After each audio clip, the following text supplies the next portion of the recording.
Hi, I'm Rigger. This is Your Right, and today we're getting our clocks out for RWBY. Before all that though, be sure to like it if you like it, share anything else would like it, let me know your thoughts in the comments down below, and subscribe if you want to see more. Now, let's talk about time. Actually, before we get started, I know that the poster is actually about a movie where someone goes back in time, it's just a reference, get over it. Lots of people have floated the idea though of a time skip in RWBY, including myself, I've talked about it. Some people really seem sure of it, and others not. So I decided let's do a big video to discuss sort of all of our options. Reasons it might happen, reasons it might not, when do we do it, how long would it be, etc. So this is that. Let's just get straight into it. So, time skips. They're as anime as can be, and RWBY being a big melting pot of everything, it's just as likely to pop up in there as not, so it's worth some discussion. Honestly, that's one of the stronger reasons it might even happen, simply that it's a very anime thing to do, and constant inspirations and references all throughout RWBY point to it being an option. But now, more than ever, there's a reason we're talking about it, because this is the ideal time. We're entering our Isekai option, and you can look to other shows that have done the same thing. Separate out some core characters into another reality, follow them, and then when they return to a place that has had a lot more time pass in it and things are different. For some reason, the one that's coming to mind really strongly is Fairy Tail, but there have been multiple that have done basically this. But also, we should be clear, if they are going to do it, that's the way they will do it. It won't be years for both teams, like the team on the island won't have spent an extended period of time. The whole point is you don't know it's happened, so it's a surprise and you're shocked along with the characters, and you have to play catch up in the world you come back to along with them in the new timeline, so that they and you can learn everything together. But also, there's not really a good way to show these main characters on the island experiencing years and years of development. Or at least there's no good way, at least over just one season, without just lots of montaging, and it would reduce your connection to events, so you probably wouldn't want to do that. If they're doing it, expect it that way. The times will run differently in the two different places, and when the RWBY girls come back, it will be that time has moved further in Remnant. That's the only real logical way to do it. Now, outside of being a shock for the characters, the main use of a time skip also is to shake up the status quo. You get to change around the world and the other characters and the situations without having to explain it all. You just step back in, lots of time has passed, this is how things are now, so things are different, we've shaken up the way the world works. So in order to keep some structure to this talk, let's first go over how they might do a time skip reveal. And that's all about structure, which is very important to any show. So we'll start off there, and really there's three options they could do. The first option is the mid-season focus. What that means is you stay on just the island and with just the girls and Jean, and at some point after the mid-season, probably leaning towards episode 8, they go through an escape. This is earlier than you might expect, but it allows you to spend a long time with just the girls, but it springs the surprise on you early rather than the end of season before stuff on the island gets, too long and so forth. Then that lets you introduce pieces of the new world before next season, so everyone gets speculating and you can drop big issues right on their laps right at the end that they have to deal with in the big finale. Meaning that the shock isn't that the time skip happened, you get out that the time skip happened, oh no, and then right at the end you also introduce a new threat, which is the equivalent of Salem arriving on the whale, right, and then cut next season. This is, though, the least likely. The only thing close to this they've done before was the end of 8 that we just had, where they set up Ambrosius in the central location, and despite interjecting a new place and new rules there similarly, it only really existed to facilitate the big climax they wanted, so them repeating that doesn't seem like something they would do. The second option is the hard focus ending reveal. This seems to be what a lot of people are leaning towards, which is spending basically the whole season on the island, and at the end they escape and step into the new world. Now, I don't just mean they spend the whole season there, it's that we focus on them there, like we don't see anyone else the whole season. Now, I know a very focused season on the core group sounds great in theory, and it could be great, but before you say that's exactly what you want, be aware it comes with some very serious drawbacks. Yes, you can explore way more character moments, bonds and development between everyone, relationships and fights and everything, and so much more. You really could, and that's fantastic, but you run some big risks. First of all, they've never done it before. So yes, that's new and refreshing, which sounds great, but we don't know how well that extended focus will hold up without breathers to bounce around to. Now, you can combat this issue by having groups on the island, which seems like the most likely thing they would do, at least to start, where you have multiple groups on the island with different pairs or different groups of people, and you use cutting between them as your breaks to break up the action. That is actually the only real way you can do it, otherwise it would get very boring, so that is definitely an option. But the other big risk you have is wearing out your setting. This is a special setting. This is a place like no other place. It's alien and it's strange. There are new things to discover, new rules to learn, new challenges to overcome. But spending 12 episodes here and not leaving in this setting is going to become very normal very quickly. You'll take away that alien and mysterious feeling, so everything will sit totally on your writing and your character moments, so you need to deliver on them like you've never delivered before. It also is going to reduce your action. Sure, there will be fights to be had here, but if it's going to be character focused, expect long chains of just dialogue, which can be great or terrible. So it's a big risk. You might get a real Volume 5 feeling of people just standing around talking.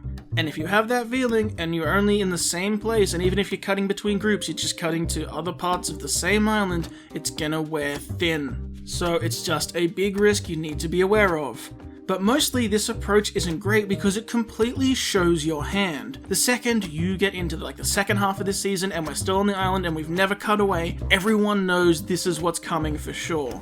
Because people can recognize that pattern. You've never done it before, so for the first time ever you keep this extended hyper-focus on this weird world, and you don't cut to your other actors and you don't cut to our other characters and everything else the audience has expected and is used to. It will not take long for basically that entire audience to put together the reason you're doing that is because you're going to reveal something at the end. You know they're going to escape, so what you're going to reveal at the end when they escape is something we're not used to, something new. You will just notice the separation and you'll easily put 2 and 2 together, because everyone's going to be going, I wonder what's happening with Emerald, I wonder what's happening in Vacuo, and then when you never see it, you're like, why aren't they showing it to us? And then by the time you get to the end of the season, it's going to be, because we're stepping back and things are going to be crazy, that's the reveal, that's the end. So then time skip or not, you can't pretend that it's a surprise. When all the characters go, what's going on? You're not going to be surprised, you're not going to be shocked. So that's an issue if you're trying to build to that reveal. Just like the others were separated to initially come to this island, they're separated again through the season so they can once again arrive to an alien situation at the end. Your audience is going to get too suspicious. But lastly, your third option is the total fake out, and this is where they do what I'm betting all my money on if they are going to do this. This is the one I've mentioned before, but I'm going to mention it again because it's equally the best option and the most likely option if you're going to do this. I'm not totally sold that there will be a time skip, but if so, this is what you do. You flat out lie to your audience with the magic of editing. You cut between the island and Vacuo through the season. You know, whether it's halfway through an episode or you spend one episode on the island, one episode back in Remnant, either way. You bounce around on the island a bit, you jump to see how everyone's surviving in Vacuo. You get some cameos in, so use Team Sun and Team Coffee. Use all your actors who you already have on your payroll and you want to keep them locked into your seasons. You don't want to ditch all the characters away for a whole season. Explain how people live. Get in some fights and, defend the refugees and integrate the people, etc. Answer all those questions people want to know anyway. And, most importantly, it breaks up stuff on the island. It keeps things there feeling special and weird because you cut away to normal and then you cut back again and go, oh yeah, this place is crazy. The key to making things feel special and weird and magical and strange is contrast, and RWBY knows this. That's why the vaults look the exact opposite to whatever place you enter from. In the lush, green Mistral, you step into an endless desert, and in the Frozen Over Atlas, you step into rolling green hills. It visually lets you know this place is weird and strange. The same applies here. Yeah, both are sandy, but the crazy trees, the oversized elements, the double suns, it will feel more weird and more alien and more special when you cut back to it, because you're reminded of the real world from time to time, the real world on Remnant. It's the absolute best use of your edit, but then of course you get to drop the bomb at the end, because it's side by side, cut back and forth, each side has their own climax, like the girls doing their task to escape, and the team in Vacuo fending off some evil scheme from Tyrion or whatever, like a bomb or an assassination attempt or whatever. It's a perfect use of Tyrion and Mercury there because they're a threat, but they're not a world-ending threat, so they can, put up enough of a challenge to the people in Vacuo to make life hard and give you a bit of a climax. And then both teams win, or at least both teams resolve. The girls step through the portal or whatever, and they step into Most effectively, Vacuo, but it looks entirely different than what you just saw, like, last episode. The girls say they gotta get back to Vacuo to help everyone, so that's where they get their portal to. They step through, and you thought everyone just got saved in Vacuo. Nope, it's in ruins, and it's in smolders, it's on fire, whatever. It looks like a war zone. Or you can have other options, but either way it just looks completely and clearly very different than what you're expecting. Everything we saw did happen, but it happened ages ago for the people on Remnant, and we don't get to see all the stuff that happened after it with a time skip. So time ramp normally for the girls, but everyone in Vacuo, all those events happened, but they happened in the first day we're on the island. So as to what came after on actual Remnant, we'll have to go find that out, and things are different. That's where you do it, that's where you get your skip, and then that's where you go looking for answers about where are the Vacuo survivors. It's honestly pretty perfect, and it lets you keep the island feeling special, and it lets you hide your twist. So if you're gonna do it, that's your go-to. So now let's try and add some evidence that they do it this way, and that is that they have a track record of ending seasons by entering a new place, which makes sense, it's a good hook. They do it all the time. You end season 3 by heading off on adventures, which isn't a new place, but you show a lot of new scenery of what's coming next. We're moving out of the status quo and out of Vale and Beacon. Volume 4, you end by having them arrive in Haven, which is their savior, and then the others are moving away from where they've been that season. Yang's leaving home, and, Weiss is flying out of Atlas. Season 5, they ended just normally, but then season 6 is ending, you did it again, where they arrived in Atlas, and there's a new threat presented. Which I know, wasn't the original intended ending, but they still did it that way, so yeah, you can see that it's still a pattern.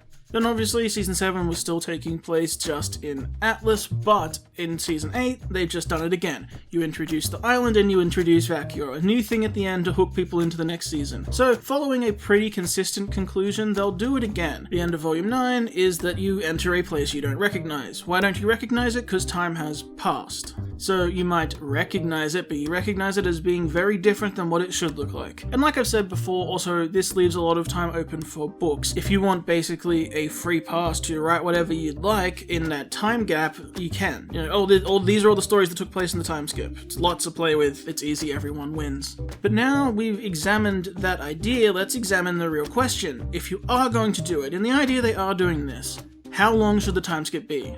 Should it be like a year? Because that's a lot of time for things to change in the world, and the characters can be changed a bit without being radically alien, but everything can have evolved. Or do you do 20 years and everyone is aged out like crazy and it's totally different? That makes situations impossible to predict and really strains relationships with who is left, but you do step into some craziness. Or do you go nuts and do 100 years or more and everyone's dead and literally everything could have happened?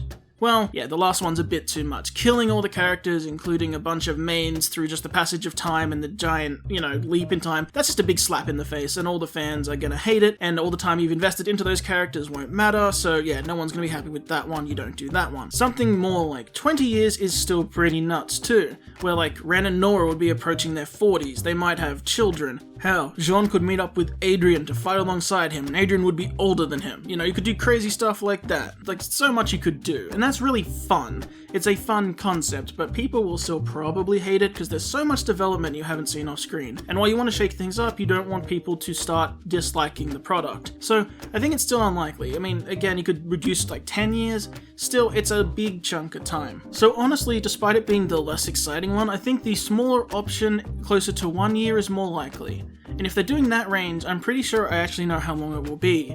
See, there's one advantage this has, and it avoids one of the massive issues you come up with the 10-year one, which is how hasn't Salem won yet? In reality, she's OP already, and she has the staff, so she could win this thing in an afternoon, honestly. But the brokenness of that all aside, you could say she's regathering her forces, and things have happened that have delayed things a year or so, and that would work for her, and things have moved globally, and it's a stretch, but you could swing it. Have the maidens have put in work, and the sword of destruction's out, and they're using it to defend, and maybe that's a good tool, a good story thing to say. Say that Winter and the Summer Maiden, with the sword, have managed to repel her forces for now. Or she knows that they're there, so she's preparing another big invasion force, and it's going to take a year to, summon all the Grimm and, gather all her power, especially now she's lost Hazel and people like that. So you could swing that one. Plus also she's not as worried and she's taking her time. You can just say all that. And if they are doing that, I'd hedge my bets again that it'll be 2 years. Specifically 2 years. And there is one very specific reason for that. Yeah, this is that reason. Now look, as usual on this channel, screw your ships. It doesn't factor in here if you like it or not. It's not about that. If you read into their little interactions and people are concerned about their ages and you want this to happen, or you think RT wants this to happen, then you don't want to make it weird by having Oscar have crossed into 18 plus above RWBY, since she's now 17, and possibly create the reverse effect where now people think it's weird because he's older. So instead, you do specifically 2 years, and when RWBY is spat out at the other end, they'll both be the same age of 17. I don't like that as a reason, but that doesn't mean it's not a reason. And you can take advantage of it, and I think that there's a good chance they will, given all the setup. It also means that Ren and Nora and the others have only had 2 years in their timeline, so they can change stuff a lot, and things can be very different, but they're not totally different people, and they haven't totally aged out, and things aren't totally crazy. And that means they aren't really disconnected from the friends that they lost, 2 years ago versus 20 years ago. So, for all those reasons, I think 2 years is my real guess. That's the best option, I think. Real quick, before we dive into talking about some of the fun options, I'll cover why not, as in the counterpoint, as in why not do this if you're planning stuff out. There's 3 issues that can really come up with this time skip. First is, as addressed earlier, all the questions. He's asking why Salem hasn't won yet. It's a good one.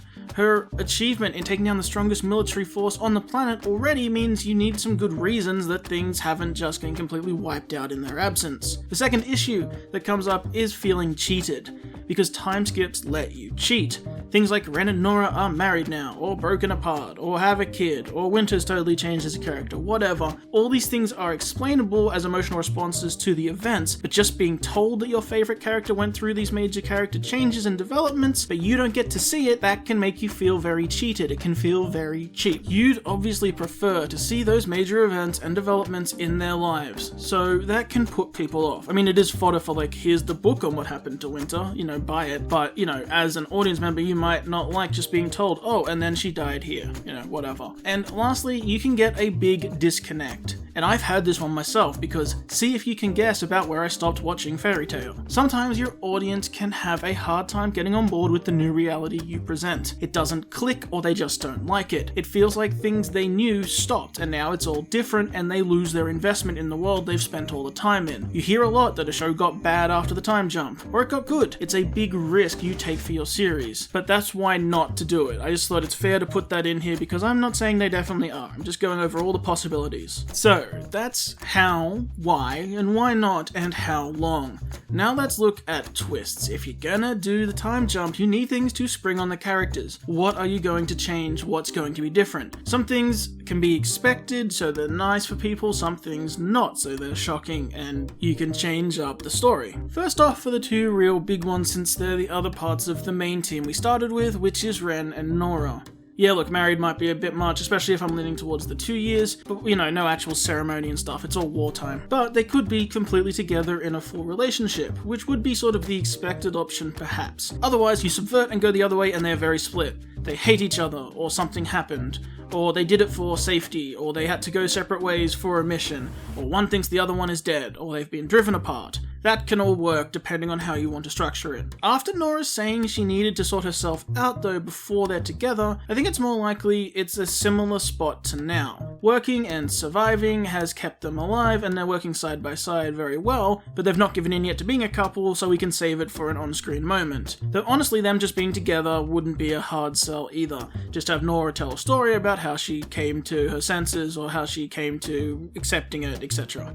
Or cover that in a little arc in a scene in Vacuo, which is the other option. So during the season, one of the things you see happening in Vacuo before they reveal the time skip happened is, Nora working that out, and you get a nice moment of Nora and Ren coming together. However, if that happens, then when you jump forward in time, them being split might be the shock you want, because it's totally happening, and then you step back into reality and oh no, it totally didn't happen, fake out. The only one I think would be a very hard sell is one of them actually being dead. As much as I rallied for Ren to die, for various reasons you can go check out, don't be mad at me. Saying that it happened off screen, so you see Ren and Nora come together on screen in Volume 9, then you step into the time skip, and in the new reality, Nora is alone and Ren has died at some point in that time skip. That's a hard sell, because you'd really want to see that on camera, and you'd want to see them go through that on camera. They're just too central to the story as being part of that main squad. If you did a dead fake out, you might get away with it, where, you know, they find Nora and she says Ren is dead, but we do find out he's alive relatively quickly before all the fans go insane. But yeah, killing them is pretty serious to try and sell people on, even with flashbacks. But if anyone is going to happen to for the mains, it's still Ren. It's not going to be Nora. So if they get together, you might, you know, see crazy Nora at the other end who's, you know, murder hungry without Ren. She lost him 2 years ago and the happy ending got stolen and she went mad. That is still cool. I actually wouldn't be against it, but I think in general the audience might. So it might be a hard sell. But obviously that brings up the idea of deaths. So Nora is almost for sure safe. Ren is pretty safe. The other one who is also safe is Oscar, because we need Ozpin. Anyone who thinks Oscar is going to die, just know that we're not doing the whole Ozpin gets reincarnated again thing.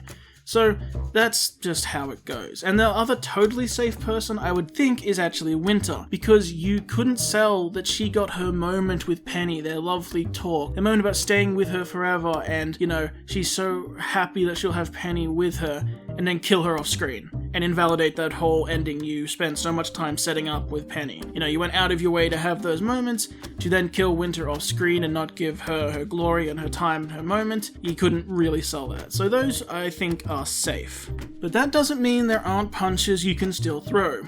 Death for other characters, certainly optional. Mumashni, Whitley, Klein, they can be heavy hits to throw, and if it seemed like they'd have a nice future together, you know, all that potential, and then you rip it away, find out that they died anyway, that could go hand in hand with another idea, which is a very dark Winter. You know, a Winter who is tired and broken and battle-weary and depressed and been fighting with her maiden powers to keep who she can alive for years. You know, losing Weiss started it, you know, she loves her sister, obviously, and blames herself, and then whatever events came after just kept spiraling her down, and you kill off other family members and people she was meant to protect, and yeah, she's a character we love, and putting her on a dark state, which she can recover from with time, makes a lot of sense. You come back, and her unyielding approach means that she's done a lot of good. You know she's been fighting the good fight, but it's just beaten her down steadily, and, you know, that really kind of fits. And having the maiden power still in her hands is interesting when she's in that state, so that could be something really fun to play with. She might love Penny still, but she still then is feeling the weight of that curse Penny talked about, being one of the only capable people who can fight this fight. There are other big characters up you could kill to really mess with, like Team Sun and Coffee. It may make people really mad, but putting people especially on the fringe of those groups, like Sage or Yatsuhashi, putting them on the chopping block, I mean, they're more background even on their own team, so you put them up to die, it still affects all their teams and all the characters we know. They can be darker or sadder or whatever else. So it's not the worst option, honestly, even if you like them. Sometimes people gotta die. Plus, there's no point doing this time skip if the changes you make are so minor no one's gonna care. You gotta make people feel stuff. Which means that, yeah, if you want to, you can move it up. You wanna kill Coco, you wanna kill Velvet, you wanna kill Sun. Imagine Blake coming back and finding dead Sun. Like, that could be a thing you do. People might get mad and people might get emotional, but that means you're almost doing your job right at that point, because it's a good hurt. You know, it sucks, you never got to spend that time with them, you never got to see them, you lost them, and it breaks the characters, you know, the same way as you feel as the audience, and you want revenge, and you know, you want to see the crazy, broken Blake that would make, you know, have to go on a rampage and also come to terms with those feelings and bond with other people over those feelings. You could do so much with it. So sometimes the hard things are good. Those sort of people sit perfectly enough on the fringe that it would affect everyone, but they're disposable enough it doesn't break everything. And that means also don't rule out, like, okay, dead Neptune. He's like perfectly in the middle. He's not the background of his team, but he's not the foreground of his team. And then Sun's gone, you know, off the deep end because of that, because, you know, his friend died, you know, the person he shares the screen time with when he's not with the team. Dead. You know, Neptune's a nice enough guy and lovable, and yeah, dead. You could do a lot with that. But also, while we're up to mischief, we can mix in other things here too. Crow and Robin, feel free to pair them up in a relationship or kill Robin off and Crow's life stays awful. The only one you probably can't do is killing Crow though. Only that he too is at such a stage of development, when we spend so much time with him, that the audience would feel cheated if you killed him off screen too. Yes, it would horribly affect RWBY and everyone who came back, but if you lost Crow that way, you'd probably be pretty pissed off about it, especially when you've set up things like the duels you want to see him in, and, you know, all that. Like, there is a thing for, you know, setting up a bright future and ripping it away. Oh, you might have a future with Robin. If you're going to rip that away, you rip it away by killing her. You're not killing him, because you don't want to lose that character without resolving things, especially like Team Stark, and yeah, so you don't kill Crow. The Aesops, however, are prime material for having their characters completely change and having them either totally on side and doing good, or fighting to the death. Also, feel free to kill another one of them or so. You really only want to know about a big turnaround for Harriet and find out about what happened to Marrow, so Elm can bite it easily enough. Just say she did something heroic dead. So, if you want sadness and saying Marrow died, also, you can do that. Like, oh, you know, he was the good soldier and he stood up for what he believed in and he died fighting the good fight, tragedies of war, sad, gone but not forgotten, you can do that. Harriet, it's not going to be a redemption enough for her to say that she did good things, you'd have to show it. But she could be totally changed and, you know, fighting for the friends she's lost and have a complete character switch. You could really do that. As for more death, you can also write off the forgotten Pietro and Maria if you'd like. Just say they were recovered, but one or both have passed away in battle, or from time, or from grief, whatever. Of the two, the only one you actually would want to keep around is Pietro, because he might be a good way to say how they're sort of running their operation still and getting tech and, you know, give people upgrades and things like that. So if you want to say they recovered him, but Maria died for whatever reason, at least you're trimming your cast. So this is all good options. Outside of death, though, there's a lot more things you can do. Death is just, you know, the easy one to go to.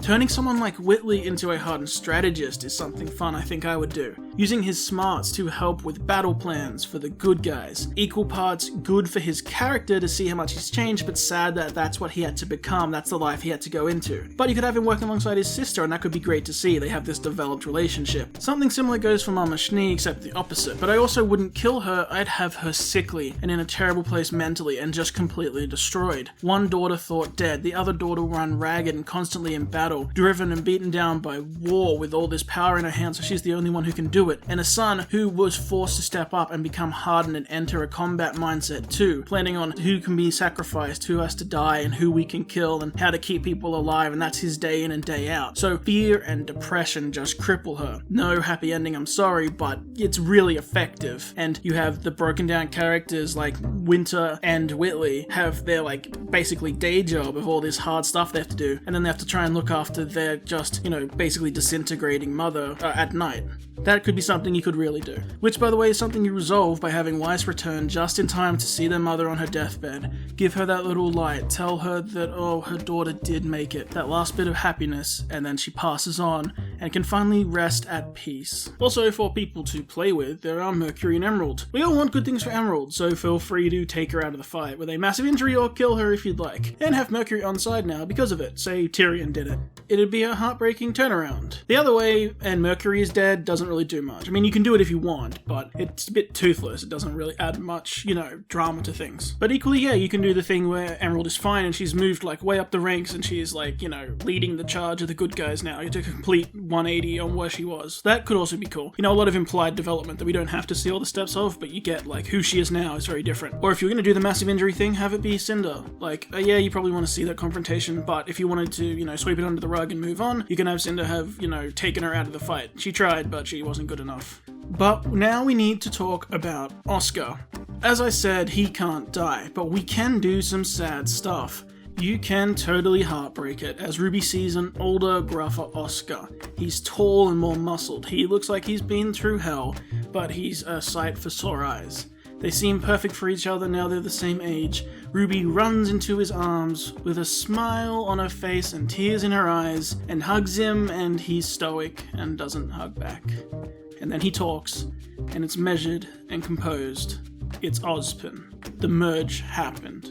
That's a crushingly good point. Like, it would be a huge blow to the team and what you're expecting. Really play on your emotions. And don't worry, they can figure something out later. Or the merge will be more 50-50 and it's Oscar but not quite Oscar and he's changed. That could be kind of problematic too, like people have talked about, if you care about that. There are also options. And you can invest in the idea they'll just need to work out some other fix later for splitting them down the line. We do also have to think about the Summer Maiden. Sure, it can be a new character. Or you can use this opportunity to have had that power shifted onto someone we know. You want the Maiden to be Coco or Velvet or Nora, whatever. Summer can have died and passed the powers on in the time we were away. You also could have Cinder double Maiden too if you wanted that off screen for whatever reason. But yeah, like I said, the Vengeful Nora thing, if you wanted to do that, she could also be a Maiden now. You know, why not? You can do whatever you'd like. It saves you introducing a whole new character that we don't know, and you can switch that responsibility onto someone we do know and seeing what it's done to Winter and Penny, like, you know what they've been going through too. So that's a whole new element to add to a character that we already are familiar with.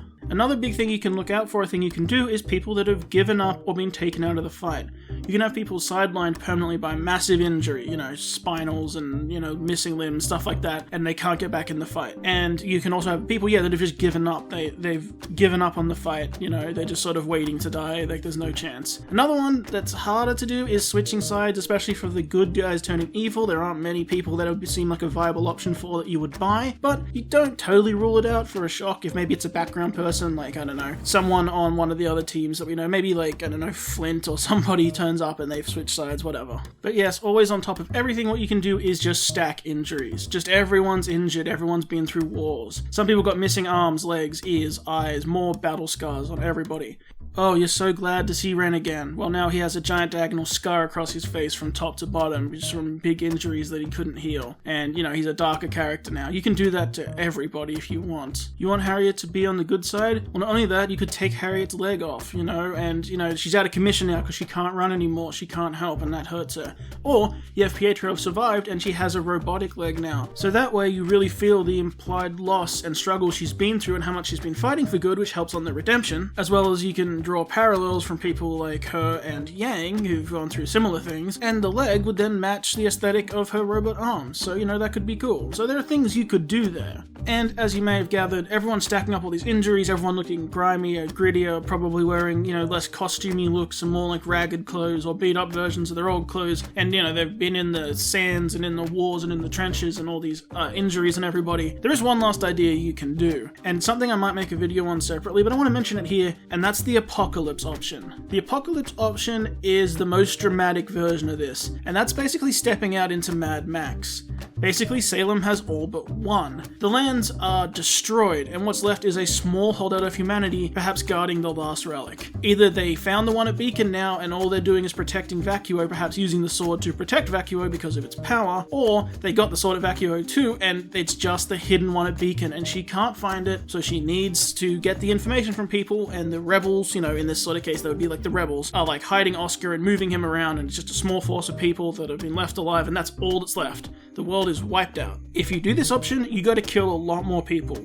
Like, Team Sun, dead, or all of them but Sun. Or Team Coffee, Coco is the last one left. Or Velvet. Velvet's probably better, as the less hard one. And yeah, you could kill pretty much anyone. Dad could be dead. Crow could be dead. Robin, almost definitely dead. Raven might still be around. What else? You gotta just trim all the fat. Teachers, mostly dead. Maybe Glinda's alive. And everyone's together in one place working as this little rebellion unit, and that's it. That is very dark and very big. You're gonna lose a lot of characters.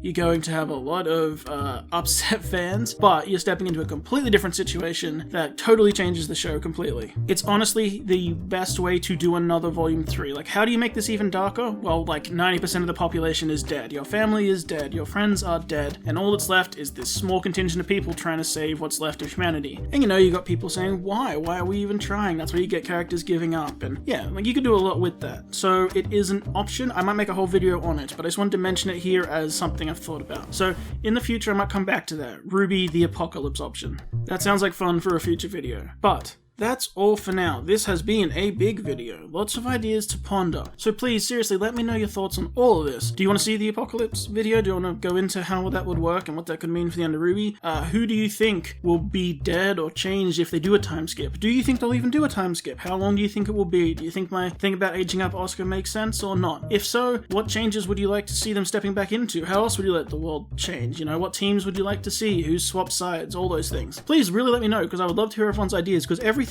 on the table right now. I've just looked at it at how, planning out what makes sense, writing wise, but there's lots of options and you can always throw curveballs, so let me know all your ideas, please. But until next time, my name is Rigger. I hope you have a wonderful day, and I hope I did alright.